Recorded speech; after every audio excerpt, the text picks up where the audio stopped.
And fourth time lucky, Murray finally beats Federer in a Grand Slam to reach Sunday's Australian Open final.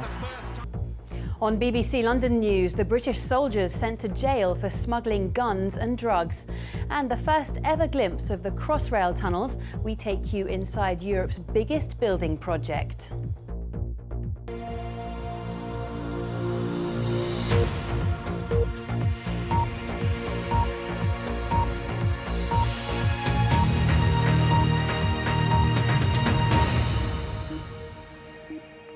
Good evening. Welcome to the BBC News at 6. There are fears that the UK could be heading towards an unprecedented triple-dip recession after the latest figures show the economy shrank by 0.3% in the last 3 months of 2012. A fall in manufacturing and North Sea oil production were partly to blame. The Chancellor, George Osborne, says the figures are a reminder that Britain faces a very difficult situation. But Labour accused Mr Osborne and the Prime Minister of being asleep at the wheel. Our chief economics correspondent, Hugh Pym, has the details. A shrinking economy, that's what we've learnt about the final 3 months of last year. The value of goods and services fell back. So what was going on at the sharp end at component manufacturers like this one in Telford, which supplies the UK and export markets? The boss says last year they didn't make much headway.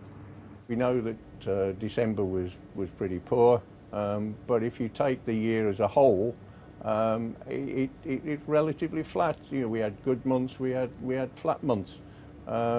It was really on a par with the previous year, 2011.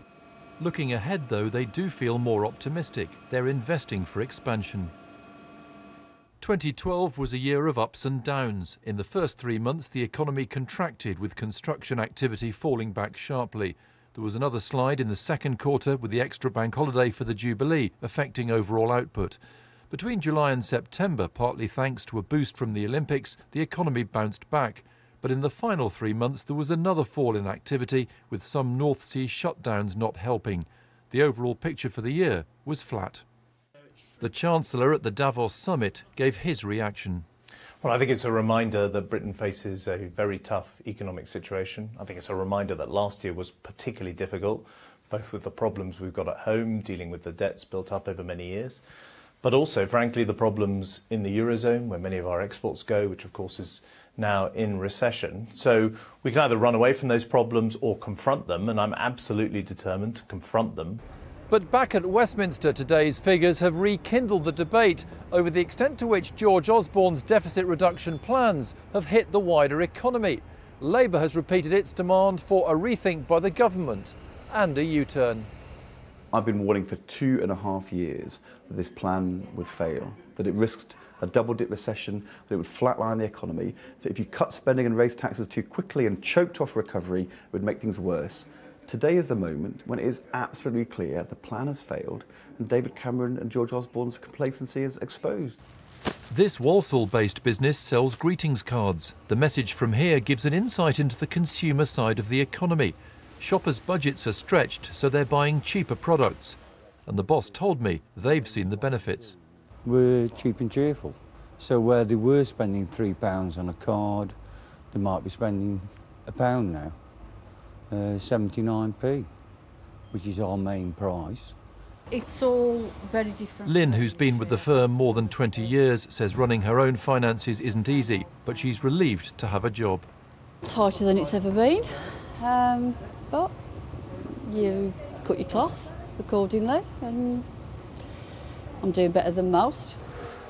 The question now, where does the economy go from here? The government can only hope it regains momentum. Recent jobs figures have been positive, but there is a risk it could remain in reverse. Hugh Pym, BBC News. Well, I'm joined now by our economics editor, Stephanie Flanders, who's in Davos, and our political correspondent, Carol Walker, in Westminster. Carol, first, so the pressure just continues to mount up on the government and its economic policy. Yes, absolutely. For a coalition that was formed with the overriding priority of sorting out the economy Figures that suggest we could be heading towards a third recession are painful indeed. As you heard in that report, the Labour opposition has stepped up its attack, saying that the figures reinforce its argument that the government's been cutting too far and too fast. We've had the Deputy Prime Minister suggesting that in the early days of the coalition, they cut capital spending too much. And today we've had Boris Johnson, the Mayor of London, saying that it's time to junk the talk of austerity. Now, he's supportive of the government's overall economic strategy, but he wants more spending on road and rail and housing and a more upbeat tone to encourage businesses to invest. Well, in the face of all this, the message from the Treasury and from Downing Street is absolutely resolute. They will not change course. There has been a greater emphasis, though, on the extra money that is now going into those infrastructure projects. Now, in the past, ministers have talked of an economy that's healing. They simply have to hope now that their prescription starts to yield signs of a recovery in the year ahead. And Stephanie, just how serious is the threat of a triple-dip recession? Well, I think the thing you always have to remember, Sophie, is that these numbers could get revised, and there are some people in the city who think they could be more likely revised up than down. Also, they tell us about the past. They tell us about the last 3 months of the year. They don't tell us about where the economy's going. And obviously, if you're looking at that, you need to look at the data that's been coming in recently. Is there signs of momentum in the economy? I think talking to business leaders here, talking to businesses in the UK, you find they talk about an economy that's treading water. Of course, if we're broadly flat, and that's what the message of these figures are, this is an economy that's broadly flat, there's always a chance that you'll get 2 consecutive quarters of negative growth. So that would be the triple dip that people are talking about. But it doesn't feel to most people like we're heading for a downward lurch. This is an economy that's going to grow modestly this year. George Osborne would point out faster than any of the countries in the Eurozone who are going to be shrinking this year. Hasn't got the feel of a recovery that you'd want to see when we're still smaller in terms of our national output than we were at the start of this crisis at the beginning of 2008. But it's treading water. It doesn't feel like it's about to drown. Stephanie Flanders in Davos and Carol Walker in Westminster. Thank you both very much. More heavy snow has been falling over much of Scotland and northern England today, with more expected tonight. Temperatures are due to rise over the weekend, but the milder weather has prompted warnings of possible flooding because of heavy rain and thawing snow. Well, let's speak to our correspondent, Danny Savage, who's just outside the village of Bowes in County Durham. Danny. Well, Sophie, once again, it's snowing across large parts of northern Britain this evening, but the conditions here in County Durham are not yet as bad as they were earlier in the week. But when they do go downhill, as their forecasts do, it could cause problems for roads like this, the A66 behind me going over the Pennines. Those snow gates here may have to close. But those conditions have been worse further north and further west today than they have been here yet. So far today, the worst of the winter weather has been in Scotland. At Aberdeen Airport, the ploughs were out, keeping the runway open, with planes being de-iced before takeoff. It wasn't good on some roads either. Further south in Dundee, lorries heading for a wind farm have been parked up for a week, unable to reach their final destination because of the snow. When you're going up the top of the mountain, if the wind's bad, the planes can't operate. But to be stuck for this amount of time, due to the weather, is very unusual. And these are the conditions they're up against. In Perthshire, repeated ploughing has left banks of snow 12 feet deep along miles of roads. Further south into England, police were conducting regular patrols on high roads in the Pennines. There's a risk that the snow gates here on the A66 may have to be closed later tonight. The snow's already started, we know more is coming, and because of the exposed area, very quickly these road conditions can worsen to the extent that cars will start to get stuck. More details have also emerged about this fatal accident in icy conditions in Derbyshire yesterday. The man who died was 42-year-old David Cox, who worked for the BBC. His widow has praised their 11-year-old daughter, who swam underwater to escape from the car she was in. Flooding is now a concern over the coming days as a thaw is forecast to set in. This farmer in Somerset has had many of his fields underwater for months and can't see it getting any better. Everything is so wet that at the moment you step onto the snow, you go through the snow and you hit mud, and the whole thing just becomes totally impossible. You can't use tractors. The stock are getting very muddy, and when they get muddy, they get cold. The predictions are that bad weather will sweep across much of England tonight, with blizzards in places. The hope is that most people will have travelled early to avoid the worst. And in the last hour, there's been reports of minor accidents and heavy snow in parts of Cumbria, around Kendal, for example. But I suppose the one consolation is this is the last of the cold weather for now. It is set to get milder, but we've got to get through tonight first. Sophie. Danny, thank you very much. The trial of 9 men accused of grooming young girls for sex has been hearing evidence from one of the alleged victims. The woman, who was 14 at the time, described how one of the men forced her to have sex and said she was treated like a piece of meat. Our correspondent Mike Sargent reports from the Old Bailey. The streets of Oxford, where a 13-year-old girl frequently met some of the defendants. She told a jury that at first she felt excited, flattered by the attention, but soon their behaviour became more threatening. 9 men are on trial at the Old Bailey, facing more than 50 counts, including rape, trafficking and organised prostitution. In court, one of the 6 alleged victims said she was taken to various locations for sex, including this Oxford guest house. Sometimes men she hadn't met before were there too. Much of her evidence came in the form of a police interview recorded in 2006 and focused on actor Dogar, one of the defendants. 6 years ago, she told the police, "I'm sick of him letting his mates constantly take advantage of me, treating me like a piece of meat they can tread all over. I've heard they're doing it to other girls too. I've seen other girls in their school uniforms. They don't care how old you are." The jury heard that in 2006 she was taken to a park in Oxford by a group of men. All but 2 of them left. Then actor Dogar and another man began to put pressure on her. They started to get me to do stuff. I didn't want to. They became more and more relentless. I kept saying, "No, I'm not." They said, "Yes, you are." The witness occasionally wiped away a tear as she watched the video of her police interview 6 years ago, in which she said she felt dirty and disgusted with herself and wanted the men to know they couldn't control her life anymore. Her evidence will continue next week. The men deny all the charges they face. Mike Sargent, BBC News, at the Old Bailey. Police have launched a criminal inquiry after a 4-month-old baby was found with a dummy taped to his face at Stafford Hospital. A member of staff has been suspended. The trust which runs the hospital has apologised to the family of the baby, who was not injured in the incident. The Mid Staffordshire NHS Foundation Trust is already the subject of a public inquiry into serious failings of care. The Environment Secretary Owen Paterson says a badger cull aimed at reducing bovine tuberculosis will begin in June. Mr Paterson told farmers that if the pilot was effective, it would be rolled out nationally next year. Last year's planned culls in the south of England were postponed when it emerged that the badger population was twice as large as previously thought. Protesters have clashed with police across Egypt today on the 2nd anniversary of the revolt that toppled General Hosni Mubarak. In Cairo, tear gas was fired as tens of thousands gathered to demonstrate against the country's elected Islamist president, Mohamed Morsi, who's been accused of trampling on democracy. From Cairo, our correspondent Ali Maqbool reports. This is not what the revolutionaries had imagined, that 2 years on there would be instability and violence and division. In a corner of Tahrir Square today, we saw clashes with the police and injured protesters. Huge crowds filled the square after Friday prayers, opposition supporters feeling betrayed that the goals of the revolution weren't realised, calling for their new president to go. Well, some of the protesters now are chanting precisely the same slogans that they did 2 years ago, except this time applying them to President Morsi.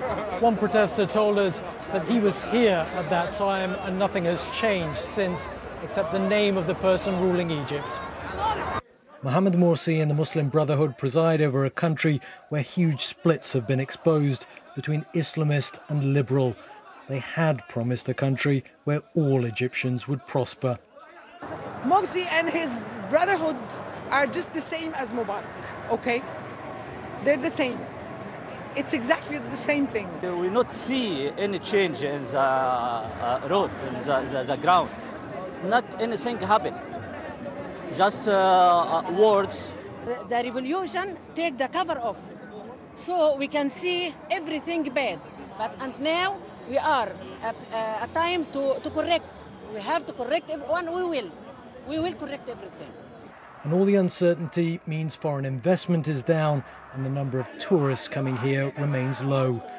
It all adds to an overall picture where very few Egyptians are in a mood to celebrate this historic day. Aleem Makboul, BBC News in Cairo. The time is 6:15. Our top story tonight. Fears that Britain could be heading for a triple-dip recession after the latest figures show the economy has shrunk. And coming up, the remarkable moment rescuers in Australia saved a 14-year-old boy from drowning. Later on BBC London News, how's this for a makeover? The woman who transformed a public loo into her home. And can Brentford add to Chelsea's woes by causing an FA Cup shock against their West London neighbours?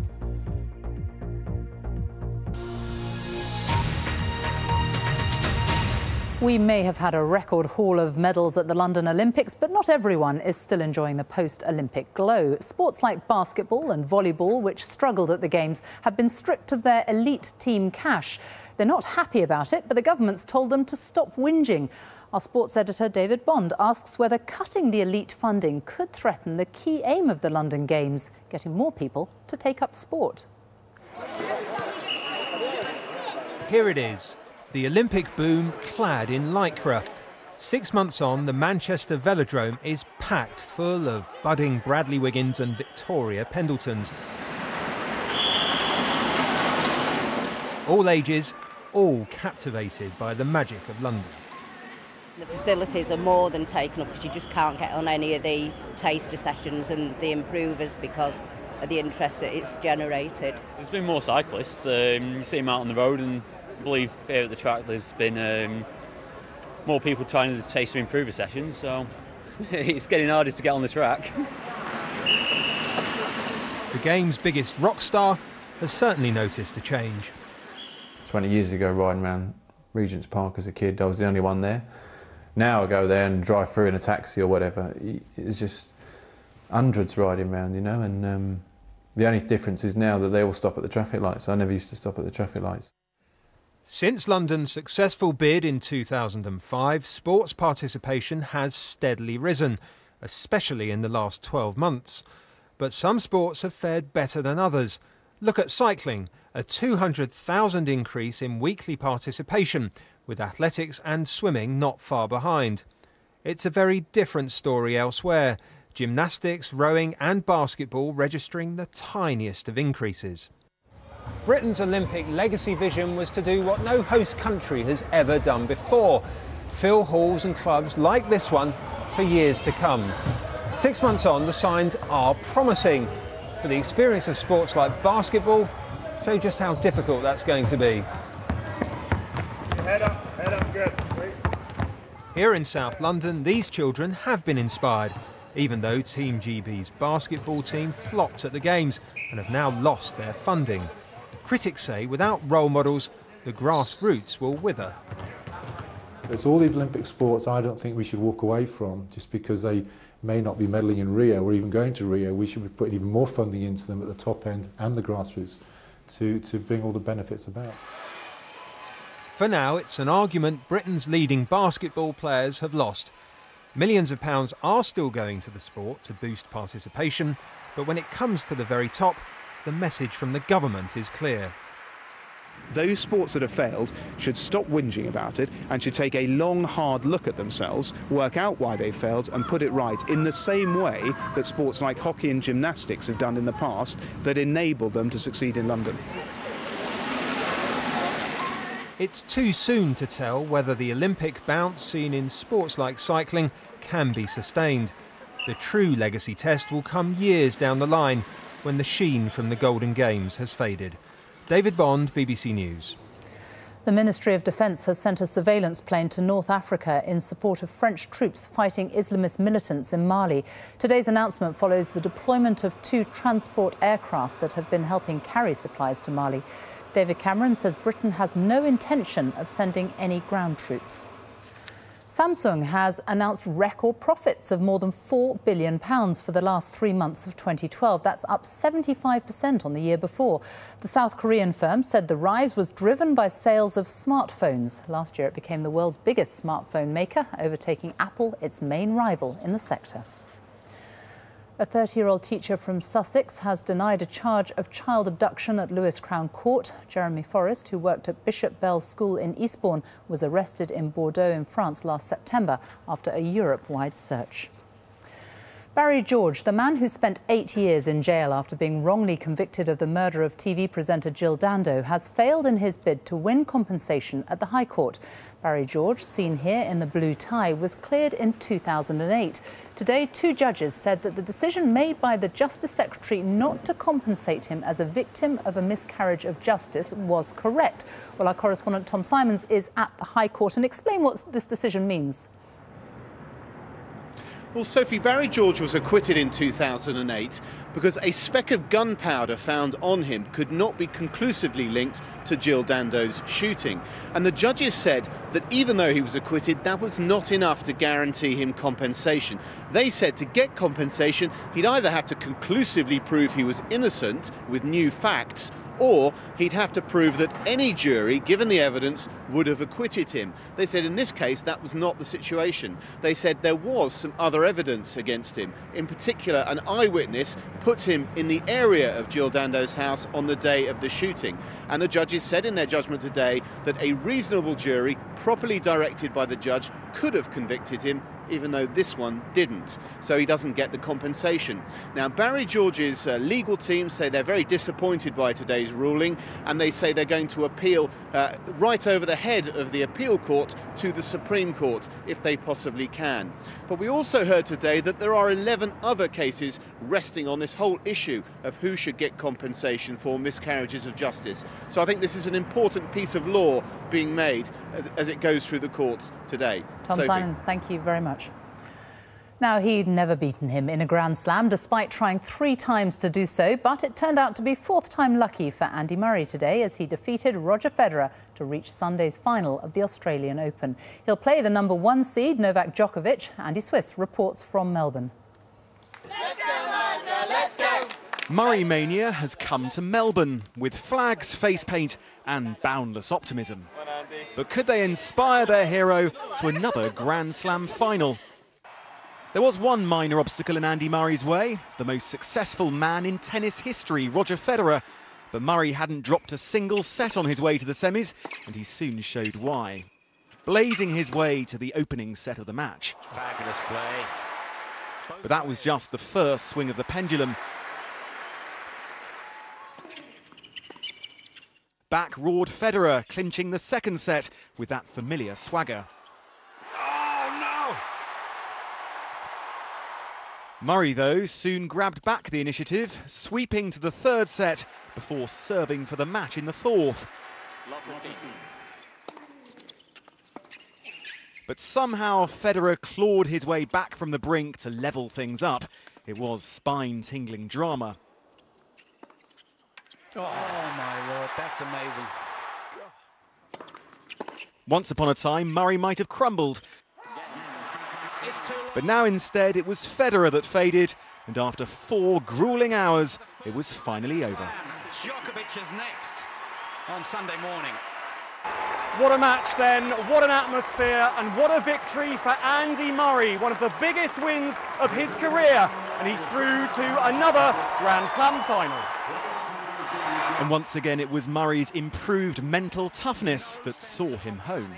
I've been known for losing a lot of tough matches and big matches, especially here a few times, and you know, having never beaten Roger in a big match until the Olympics, so that obviously helps, but it certainly doesn't make it any easier when you're trying to serve it up.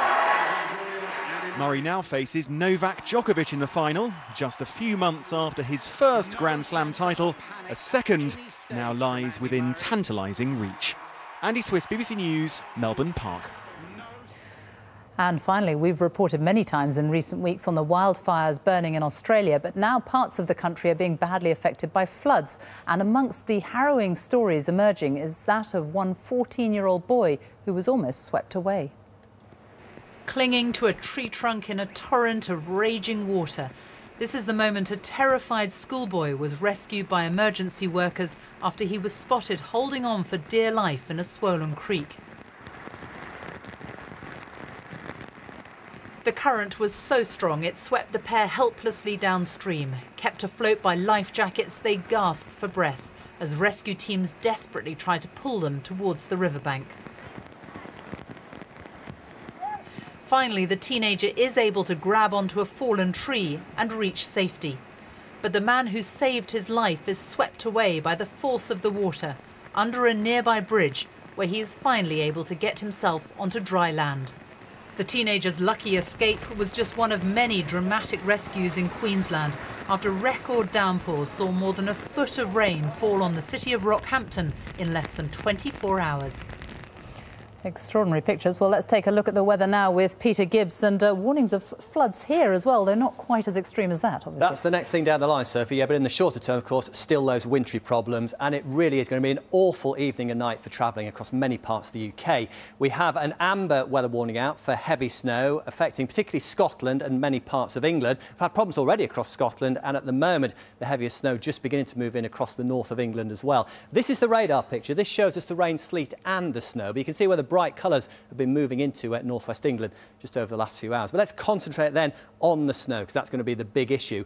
Beginning to ease, I think, over the next hour or two across the northern half of Scotland, but across southern Scotland still some heavy snow to come. Across northern England we could well see 5 to 10 centimetres in places. That's 2 to 4 inches, particularly over the higher level routes. Come further south and time's ticking on. We're into 9 o'clock now, down across the Midlands into the East Midlands, and later on in the evening heading down towards the southeast and the London area. London area probably just some slushy stuff, but any sort of heights like the Chilterns, the Downs could well see a covering of a few centimetres of snow, and it will move further east as we go through the latter part of the night. So there is almost certain to be travel disruption. There is already across some parts of northern England. BBC Local Radio will keep you updated hour by hour, or the travel pages, of course, of the BBC website. Let's catch up with that snow again. After midnight, it's places like the East Midlands, Lincolnshire, East Anglia that'll get a battering. And then behind that, as it clears, temperatures drop and we'll see ice forming instead. So one way or another, not the night to be out and about. But actually Saturday, a chance to draw breath. We got some sunshine, we got some dry weather quite widely. That'll be very, very welcome. Rain eventually pushing into more western parts, but still quite chilly in the east, where we've got all that snow cover still lingering on. Temperatures only 3 or 4 degrees, but becoming milder further west. Yes, that is double figures in Plymouth, up to 10 degrees. But that heralds some more wet weather coming in, some heavy rain for many areas on Saturday night and into Sunday. So it's turning milder, but with the rain, there's a rapid thaw, and that leads, as Sophie said earlier, to a risk of flooding. It's not getting any better. Peter, thank you very much. A reminder of tonight's main news. There are fears the UK could be heading to a triple dip recession after figures showed the economy shrunk in the last 3 months of 2012. It's nearly 6:30. Now it's time to join the BBC's news teams where you are. Bye-bye. Tonight on BBC London News, the British soldiers sent to jail for smuggling guns and drugs destined for the streets of the capital. Men and women of our armed forces do a fantastic job, and we are looking at a few individuals in this who clearly have betrayed their position. Also tonight, the first ever glimpse of the Crossrail tunnels. We take you inside Europe's biggest building project. I'm just below Paddington, and this huge machine is making its way to Hyde Park and then Bond Street. Plus, it's a long time since the glorious summer of sport. Have hopes for a nation of new volunteers been realised? And dance with me. The glamour of the Russian aristocracy sweeps into West London, a special view of these lavish costumes.